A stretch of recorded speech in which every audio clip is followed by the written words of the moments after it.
Update ngayon mga kamikaniko dito sa ating binubuong Wave 125. Yan, mukha ng bago mga kamikaniko. Yung gas-gas natanggal na natin. Tanggal na natin yung gas-gas. Pansin nyo yung kanyang speedometer 00 na mga kamikaniko. So yun mga kamikaniko, magandang araw sa inyo. Ngayong araw naman ay magbubuo na tayo ng ating binubuong Wave 125. Yan, o yung ating nire-restore. Balik brand nyo daw mga kamikaniko. So yun, pakikita ko sa inyo yung mga parts na binili ko original mga kamikaniko. Yung ibang parts original, yung ibang parts edi replacement na lang. So yan, pakita ko sa inyo. So yan, ito yung kanyang upuan mga kamikaniko. Yan, Honda. Tapos ito yung chain cover, replacement na chain cover, pero okay din yan. Ito yung kanyang chain set. Yan, bumili tayo ng isang cowling o back cowling kasi ay yung kanya ay basag. Yan, mga gasket, side mirror original mga kamikaniko. Ito mga oil seal, mga ano, yan orig din. Side stand, ng side stand kasi nawasak yung kanya. Yan, yung kanyang taklob sa milyahe. Yan, ito yan. Yan, ito original din. Yung cowling original din, kakikita sa inyo, meron din yung video na original mga kamikaniko. Ito replacement lang. Ayan. Lang yung mga parts na bago, meron pa nga pala din eh. Ito, throttle original, oil seal original, lahat. So yan, nabubuhin lang natin mga kamikaniko. At ayun yung chassis. Mga kamikaniko, di update na lang ulit at magbubuo lang ako ngayong araw, tapos mamaya update ko sa inyo yung mga naikabit natin. At kaysa naman yung time lapse natin, hindi nyo rin naman makikita.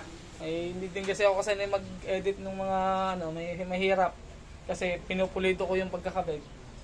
Di update ko na lang kayo mga kamikaniko dito sa ating binubuong Wave 125 yan. So yun mga kamikaniko, update din nga pala din sa ating binubuong Wave 125. At aray, pakikita ko sa inyo ngayon yung nabuo natin ngayong araw. Marami naman tayo naikabit mga kamikaniko. At aray, medyo parang nasa 40% naman yung naikabit natin mga kamikaniko ngayong araw. Yan. So pakita ko na nga lang sa inyo mga kamikaniko yung natapos natin ikabit ngayong araw. Puro araw na. Yan, pakita ko na nga lang sa inyo. Yan, una tayo dito sa kanyang center stand na ikabit na natin mga kamikaniko. Yan, bagong hook, tas bagong spring. Ayan, ito yung mga nakabit natin mga kamikaniko. Nakabit na natin itong kanyang tangke. Yan, tapos sa rin kanyang tapaludo, yung kanyang gulong. Ito na mga gulong nya mga kamikaniko. Yan. Yung headlight nga pala, nakabit na rin natin yan. Mukha ng bago, mga kamikaniko. Yung gas-gas, natanggal na natin. Tanggal na natin yung gas-gas. Tapos naglagay lang tayo ng siguro, CNC o hang, hindi ko alam. Naglagay lang tayo ng bolts. Tapos brand yung handle grip. Oriktong handle grip, mga kamikaniko. Yan. Magkabila yan, Yan. Tapos yung kanyang panel. O kanyang tawag din kay panel na lang kasi hindi wala daw dashboard to sabi ng mga nagko-comment. Kasi yung kanyang unahan. Yan. Pansin niyo yung kanyang speedometer 00 na mga kamikaniko. Napagana ko na rin yan, wala pa lang wiring. Siguro next vlog natin. Yan.